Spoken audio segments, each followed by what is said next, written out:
जोहार, नमस्कार। दृष्टि नाव के लिए मैं नवीन कुमार। आज हम चर्चा करेंगे मुख्यमंत्री अधिवक्ता स्वास्थ्य बीमा योजना की।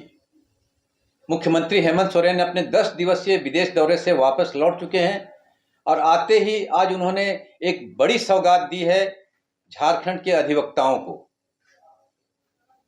खेलगांव के हरिवंश टाना भगत स्टेडियम के एक बड़े समारोह में उन्होंने मुख्यमंत्री अधिवक्ता स्वास्थ्य बीमा योजना की शुरुआत की।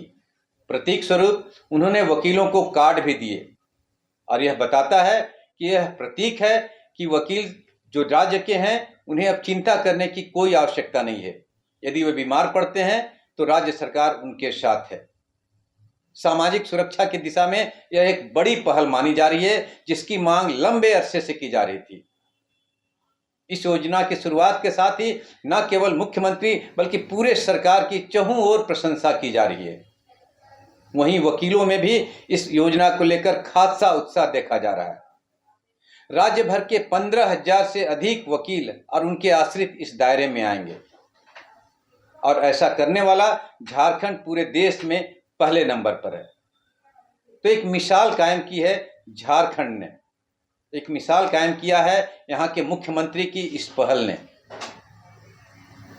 ऐसा नहीं है कि सिर्फ एकमात्र यही एक योजना है जिसे पिछले दिनों यहाँ पर लागू किया गया है या फिर आज इसे अमली जामा पहनाया गया है। कई ऐसी योजनाएं हैं जो कि विभिन्न तबकों के लिए मुख्यमंत्री ने शुरुआत की है। अगर हम 2025 के बजट सत्र की बात करें तो उसी दौरान एक बड़ी योजना जो कि पेंशन और बीमा से, स्वास्थ्य बीमा से जुड़ा हुआ था, उस योजना की शुरुआत मुख्यमंत्री ने की थी और वह था यहाँ के राज्य के कर्मचारियों के लिए, यहाँ के सेवानिवृत्त कर्मचारियों के लिए। इसका लाभ यहाँ के जितने भी जो कर्मचारी हैं, सेवानिवृत्त कर्मचारी हैं, उन्हें मिल रहा है। यही नहीं, पूर्व में बीपीएल परिवारों के लिए भी एक योजना की शुरुआत की गई है, झारखंड मुख्यमंत्री स्वास्थ्य बीमा योजना, जो राज्य के बीपीएल परिवारों के लिए है। इसके अलावा अबुआ स्वास्थ्य योजना और आयुष्मान भारत मुख्यमंत्री जन आरोग्य योजना, इन तमाम योजनाओं के बीच में केंद्र सरकार द्वारा जारी की गई आयुष्मान योजना, उसकी भी चर्चा करना थोड़ा लाजिमी होगा। इसकी शुरुआत प्रधानमंत्री ने झारखंड से की थी। 2018 23 सितंबर का वह दिन था जब रांची की धरती से इस योजना की शुरुआत हुई थी। लेकिन पिछले 4 अप्रैल को ईडी ने इस योजना के फर्जीवाड़े को लेकर न केवल झारखंड बल्कि उत्तर प्रदेश, दिल्ली और पश्चिम बंगाल के लगभग 21 ठिकानों पर छापेमारी की थी। आरोप यह था कि फर्जीवाड़ा किया गया है। कई ऐसे निजी अस्पताल हैं जहां पर मरीजों की भर्ती तो की नहीं गई, लेकिन एक फर्जीवाड़ा करके आयुष्मान की राशियां निकाल ली गई। कई ऐसे अस्पतालों के नाम सामने आ रहे हैं जिसमें कहा गया है कि जो मृत व्यक्ति हैं उनके नाम से भी आयुष्मान के नाम से फर्जीवाड़ा किया गया। सीएजी ने भी अपनी रिपोर्ट में इसका खुलासा किया था और अंगुलियां उठाई थी। निश्चित रूप से अगर हम झारखंड के परिवेश में बात करें तो मुख्यमंत्री के सामाजिक सुरक्षा को लेकर जो योजनाएं चलाई जा रही हैं काबिले तारीफ हैं।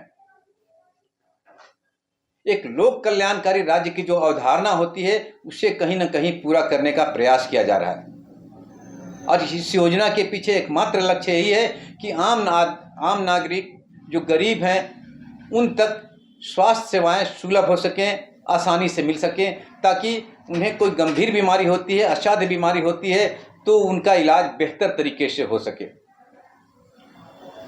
लेकिन इन तमाम योजनाओं के बीच में हम मुख्यमंत्री का ध्यान एक और बातों पर आकृष्ट करना चाहेंगे।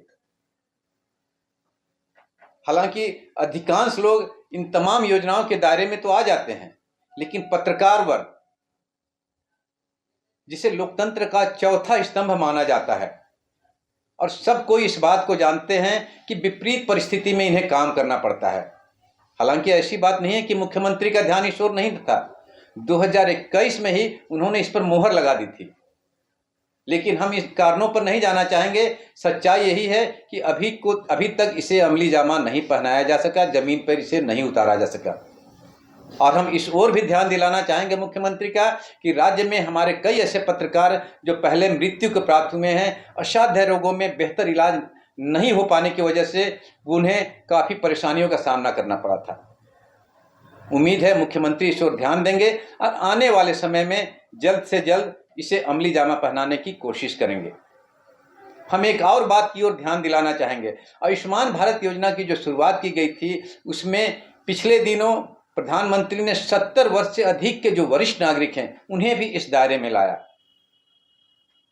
लेकिन 60 वर्ष से 70 वर्ष के जो वरिष्ठ हैं, जो सीनियर सिटीजन माने जाते हैं, वो अभी भी इस दायरे से बाहर हैं। हालांकि राज्य के वकीलों के लिए स्वास्थ्य बीमा योजना की शुरुआत कर मुख्यमंत्री ने एक बड़ी पहल की है और झारखंड पूरे देश में ऐसा पहला राज्य है जहां पर इस योजना की शुरुआत की गई है। लेकिन 60 से 70 वर्ष के जो वरिष्ठ नागरिक हैं, वो अभी भी वंचित हैं। हालांकि पूरे राज्य में उनकी संख्या इतनी ज़्यादा नहीं है कि एक बड़ा आर्थिक बोझ पड़ सकता है। ऐसे में मुख्यमंत्री से निवेदन है कि इस योजना का भी शुभारंभ करें, इस योजना को भी अपने एजेंडे में शामिल करें, ताकि एक बार फिर से झारखंड पूरे देश में एक मिसाल कायम करे।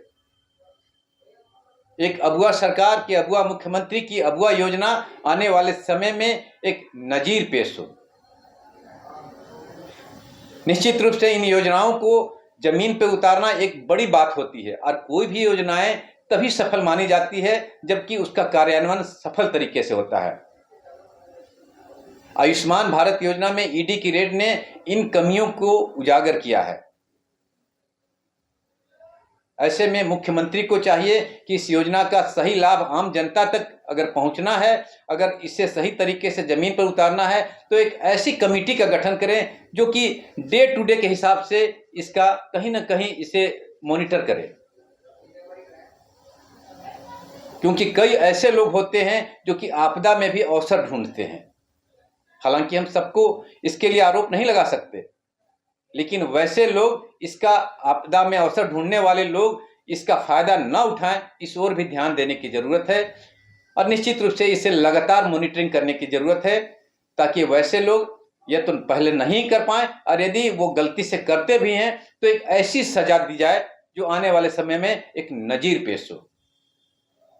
आज बस यहीं तक, अगले दिन फिर किसी नए मुद्दे के साथ। तब तक हमें दीजिए इजाजत। एक बार फिर से आपको जोहार।